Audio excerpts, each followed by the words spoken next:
a decamillionaire to be able to dollar cost average and invest 50 grand a month, if you're just doing it by yourself, right?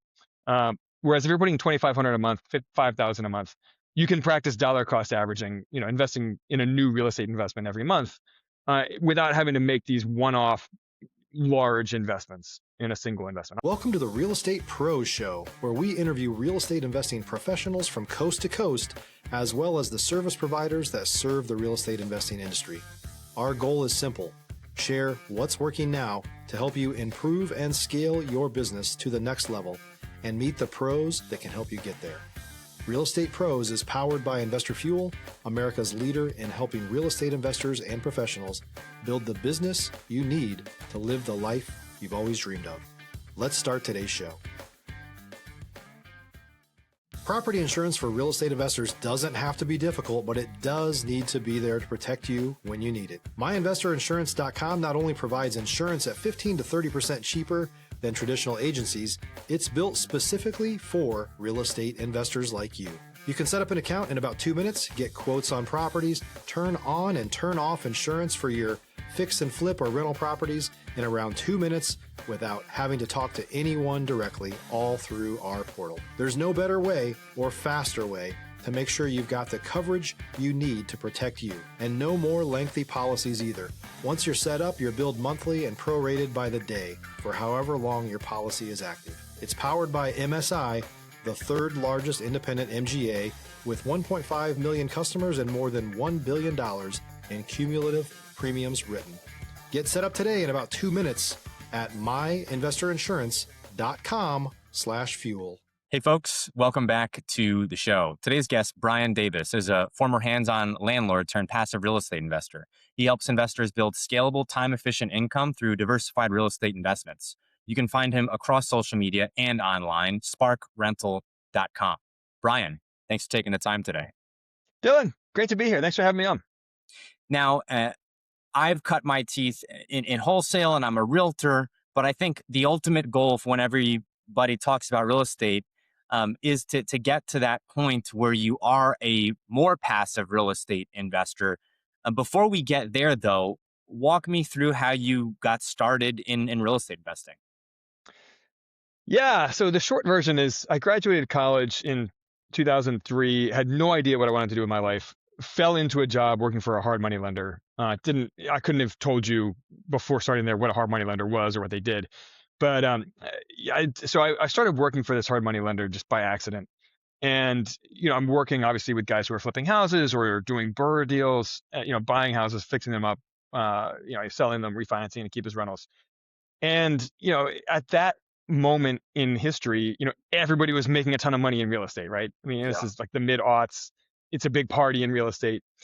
And I'm sitting there thinking like, well, I'm smarter than these guys. Like I can go out and I can do this too. And if I have enough rental properties, then I wouldn't have to work. This is before the FIRE movement. But, so I thought I was very clever coming up with this idea of, building passive income and then not having to work. So I went out and I just put every penny I had into rental properties, didn't know what I was doing, didn't learn how to forecast cash flow accurately. In my idiotic youth, I thought that it was just the rent minus the mortgage.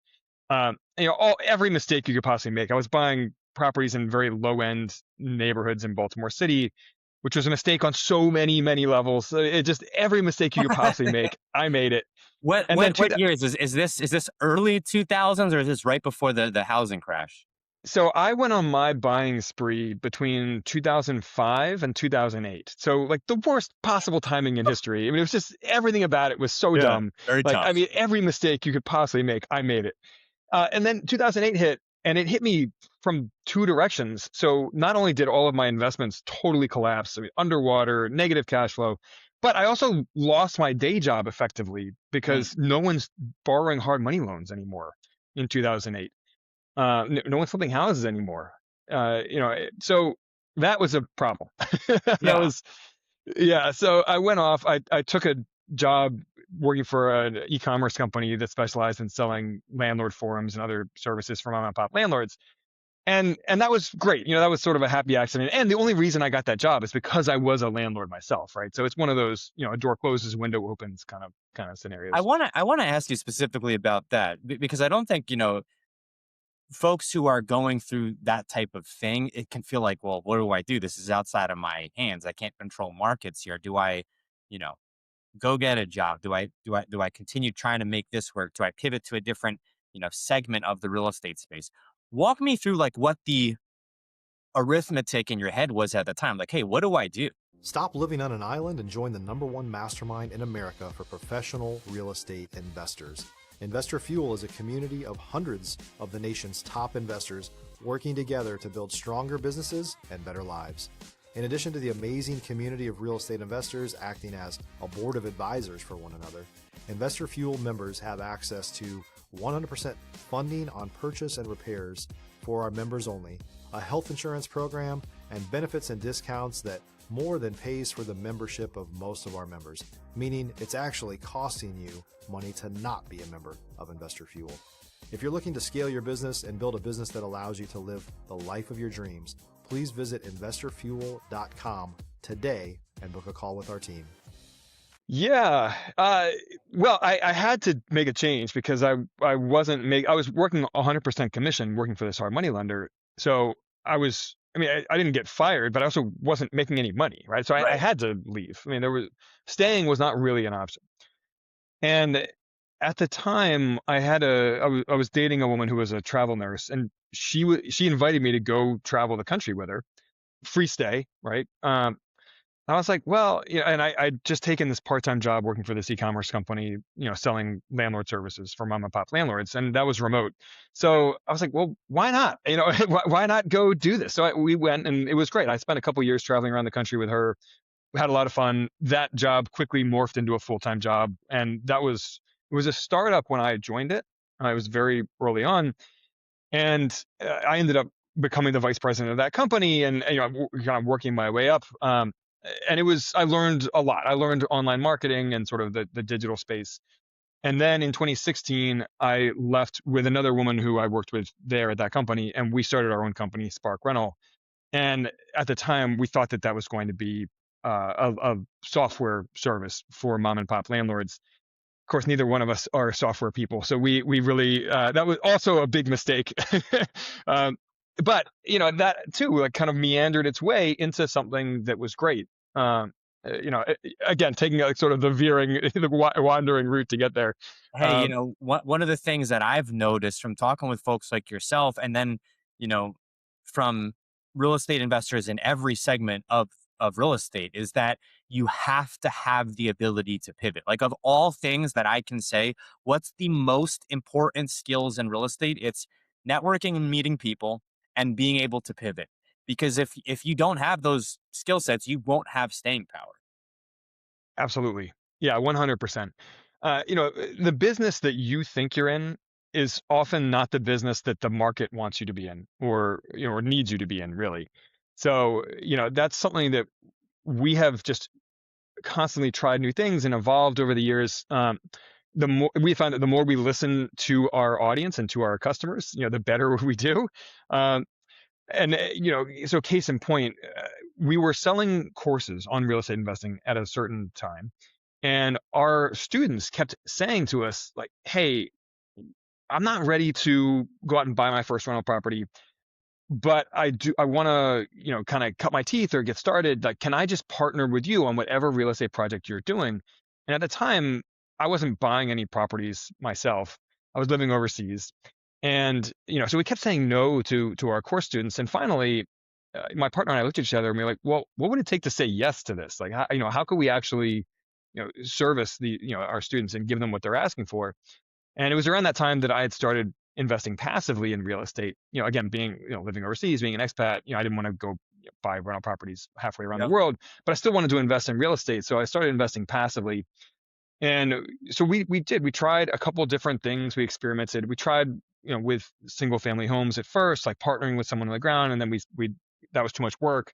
So then we tried passive investments, and that actually hit, and people liked it. And it wasn't too much work for us to manage. So we started doing these just for our course students. And then we opened it up to the public as an investment club. And that today is our main business, meeting every month, vetting passive investments together as a club, going into them together with smaller amounts than you would otherwise need. But it's been a very, yeah, again, a wandering road from what we originally thought that our business was going to be.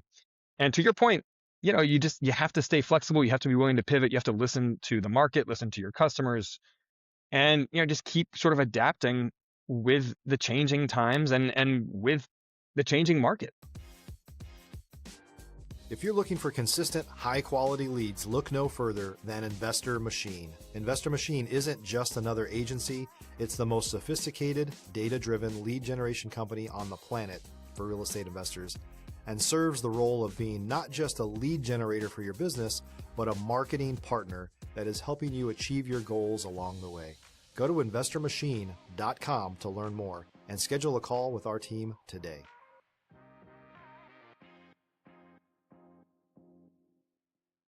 You mentioned investing with the people in your community. Uh, I like to get into the weeds a little bit here if we can and unpack some of this, because I think there's a lot of people who are looking at, raising capital or investing with other people, and they're not exactly sure how to go about it. Should they do a syndication? Should they take on a couple partners? Do they find the deal first? Do they find the partners first? There's a lot to unpack there.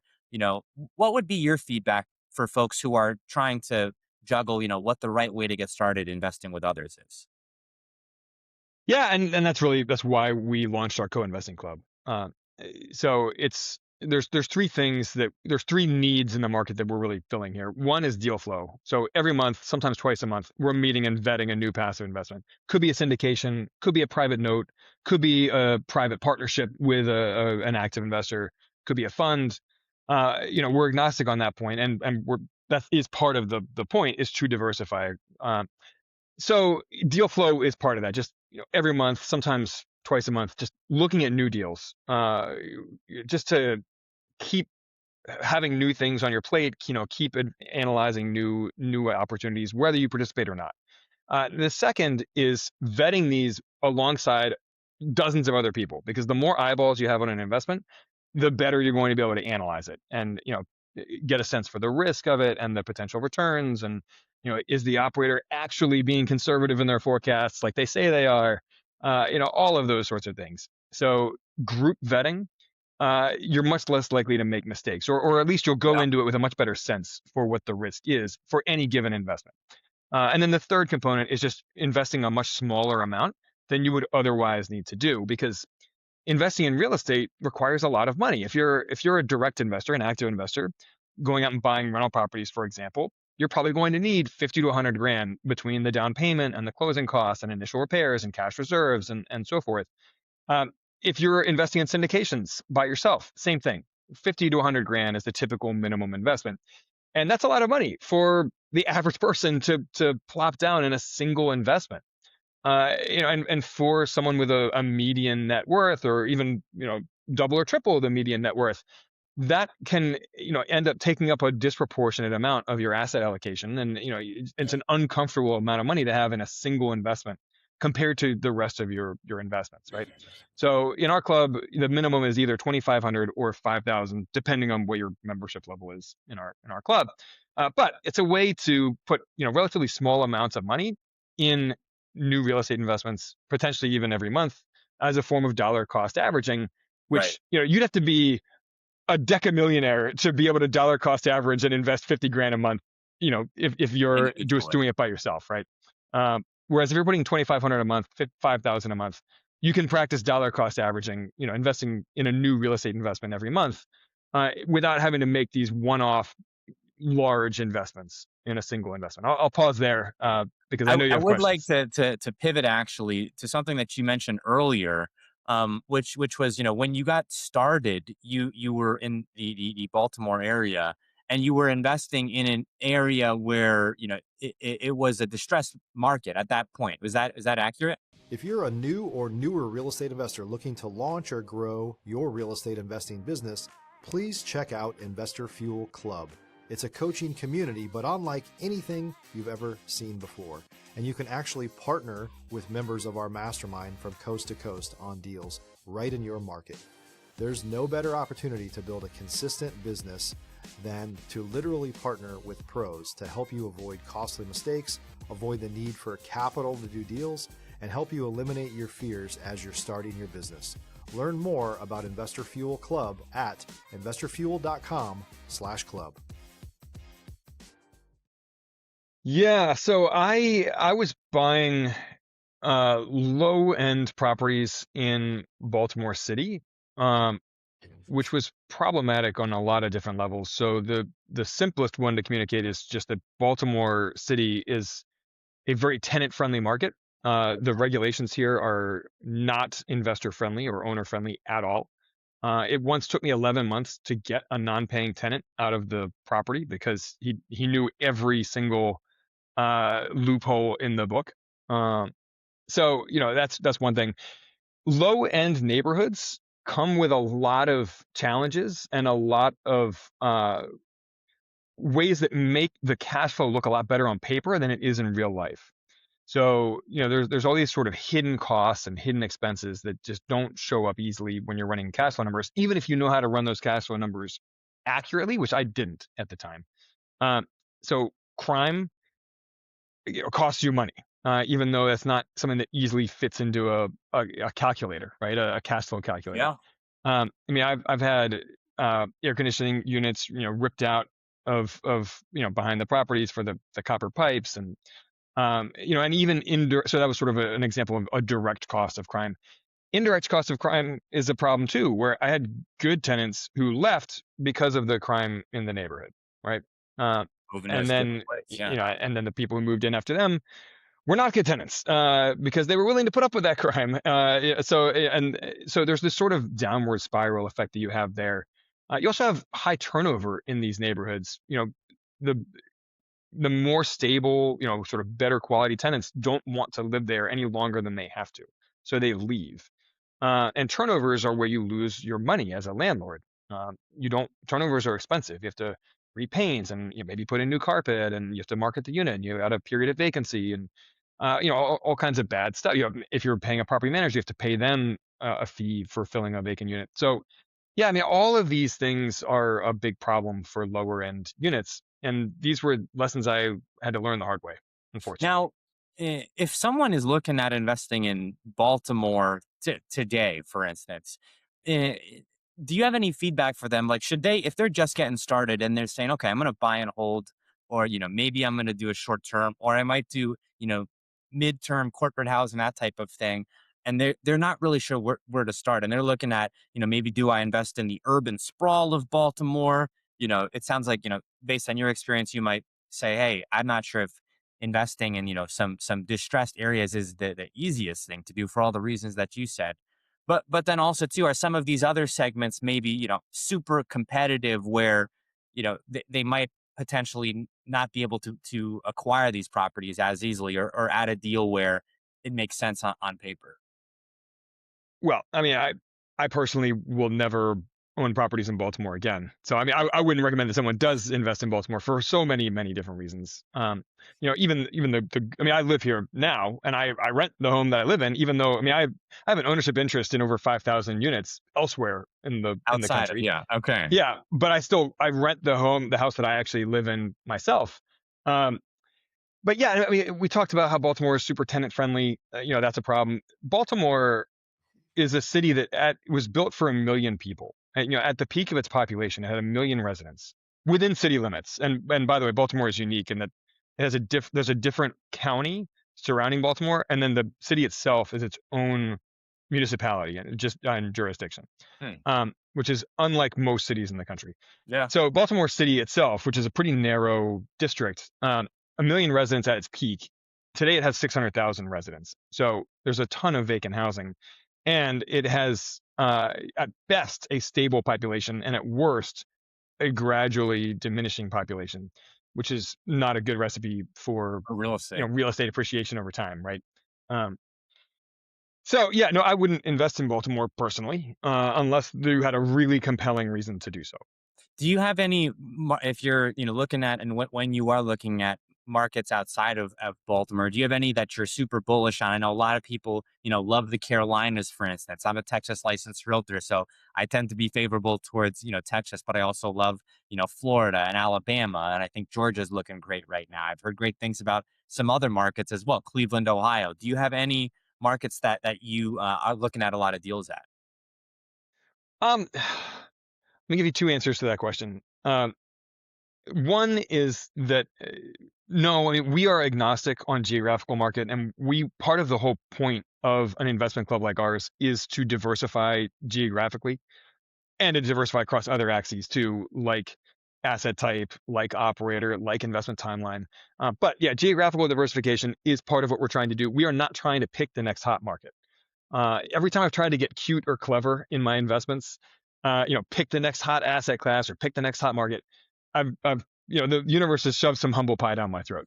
Uh, that being said, I mean, to to answer your question in the spirit that it was asked in, there are some trends you can kind of see over time. So, in the pandemic, you had this big influx of population in the Sun Belt, right? And this big boom in population, and then real estate values in the Sun Belt, in a lot of Sun Belt markets anyway, they exploded too far too fast. Prices exceeded the local fundamentals of income and population, and then they had a big correction, and that's what we've seen over the last 2 years or so, is this kind of big downward correction in a lot of those Sunbelt markets. And investors have kind of fled those Sunbelt markets toward more population stable markets and price stable markets in the Midwest and in the Northeast, uh, often looking for yield and cash flow.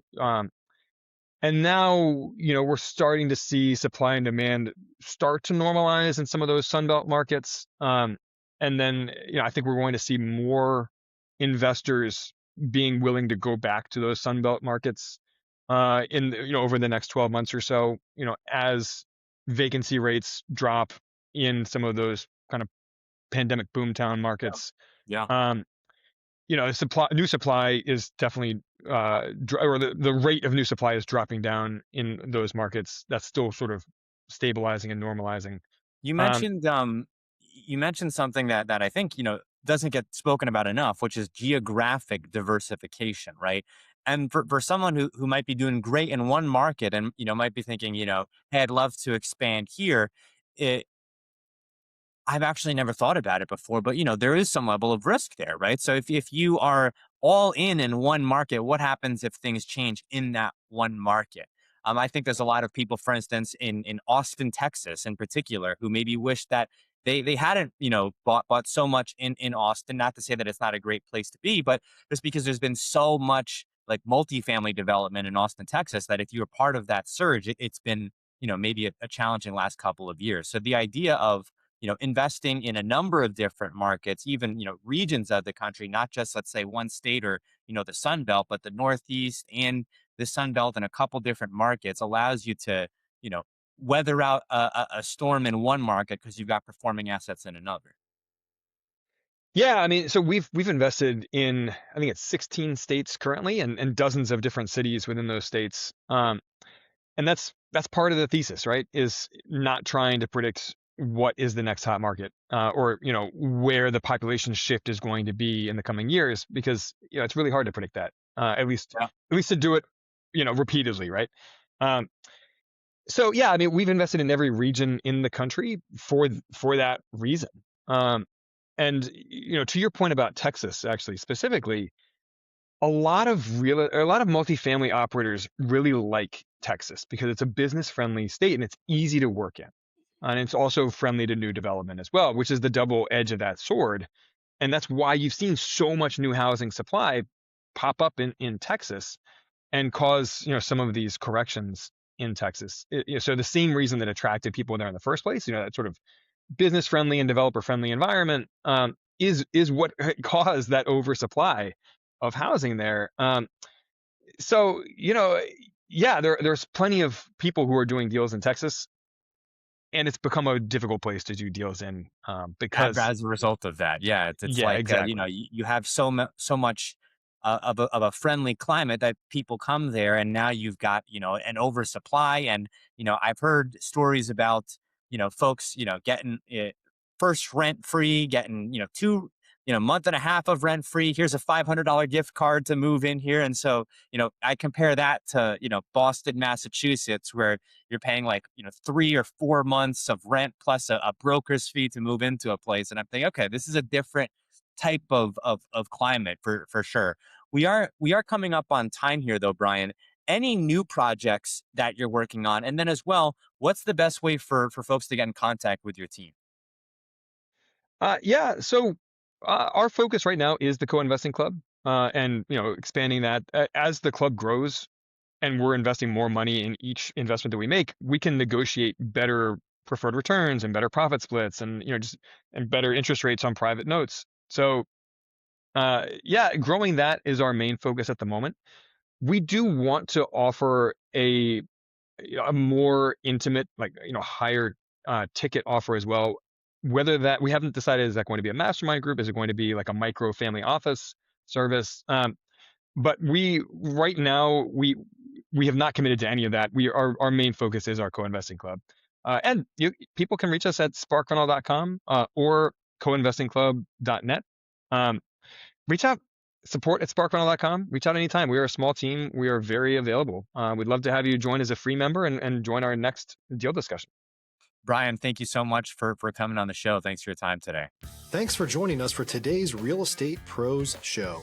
You can learn more about the amazing benefits of the Investor Fuel Mastermind community, including surrounding yourself with hundreds of other rock stars, 100% financing for your deals, and members-only discounts from vendors you're likely already using that, as a member of Investor Fuel, will save you more than the cost of your membership. Visit investorfuel.com to learn more. If you're interested in joining us as a guest of this show, please visit investorfuel.com/pros to apply. You can also check the show notes for access to free resources, how to get access to world-class lead generation, and much more. Don't forget to subscribe so you never miss another episode. Have a great day. We'll see you on the next show.